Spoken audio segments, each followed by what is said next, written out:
2,500 فیملیز کې تقریبا 197 یعنی 190 فامیله چې کوم دي د افغانستان ته واپس شوي دي. دا ټول غواړي چې لړ شو، ځکه چې هر انسان غواړي د عزت او ښه زندګي تېره کړي. 2 میاشتې مخکې دلته اپریشن وشو، تقریبا 17 کسان دې ځای نه افغانستان ته ډیپورट کړل. अस्सलाम वालेकुम नाजरीन, मैं हूं शहजाद दुरानी और आप देख रहे हैं डेली मैदान। पाक अफगान बॉर्डर खुलने के बाद एक मरतबा फिर अफगान माजरीन की वतन वापसी का सिलसिला शुरू हो जाएगा। मैं इस वक्त खुरासान कैंप में ही मौजूद हूँ।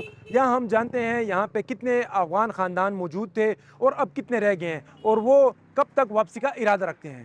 زما نوم رحمت الله دی، خراسان کیمپ باشنده یم.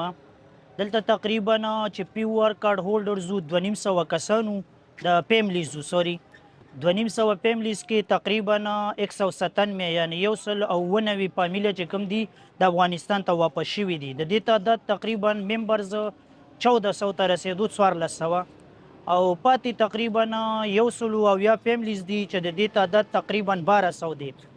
نو اوس د بارډر د بندېدو د وجې نه خلک تیار دي چې لړ شي، لیکن څه مشکلاتو وجې نه چې بارډر بند دی او کولاو شوی نه دی، نو په دې لحاظ باندې خلک دې غاړه بند پاتې دي. دا ټول غواړي چې لړ شو، ځکه چې هر انسان غواړي د عزت او ښه زندګي تېره کړي. دلته د دې خلکو موږ ډېر شکرګزار او تشکر یې کوو چې تر څو دو موږ له پناه راکړې ده، دلته هم ښه زندګي تېره کړې. تقریبا پاکستان نه موږ ډېر منندوی یو چې په سلو کې تقریبا 98% خلک دلته افغانان تعلیم یافته شلل. نو دا چې خپل وطن ته ستنېږي تعلیم یافته به ځي انشاءالله. اول ته به په یو نوي سوچ باندې کار مار شروع کړي. په چې کله د هله ګوله شروع شوله نو په دې لحاظ سره خلک ډېر مشکل سره مخ دي، ولې چې تقریبا یو 2 میاشتې مخکې دلته اپریشن وشو، تقریبا 17 کسان دې ځای نه افغانستان ته ډیپورټ کړل. د هغوی کورونه دلته پاتې شلل، زنانه دي، ماشومان دي، د هغوی د ګټې وټې څوک نشته. که چېرته ورله داسې موقع پیدا شي چې ورسره دی ټول خلک په خپله خوښه باندې ځي په چې بارډر کولاو شي. که بارډر بند وي او داسې حل وي چې د کور سربراه او یا د کور ګټندویه کس دوی ولیږي او ډیپورټ یې کړي، نو بیا به دلته کورونو ته ډېر مشکلات پیدا شي. ولې د دوی کډه وړل دي، د دوی دلته دادو معاملې دي خلکو سره، چا سره بیا قرض وي یا به په دې د چا قرض وي، نو چې د دې د کور نه یو کس داسې کارکوونکی ولیږي دوی، نو هغوی بیا ډېر مشکل سره واخته شي.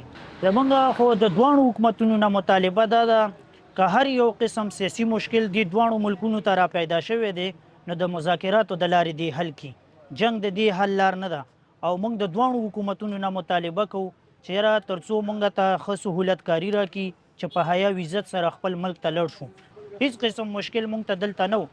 که په مستقبل کې چېرته پاکستان حکومت وغواړي او دلته موږ وساتي، دا به ډېره بهتره وي.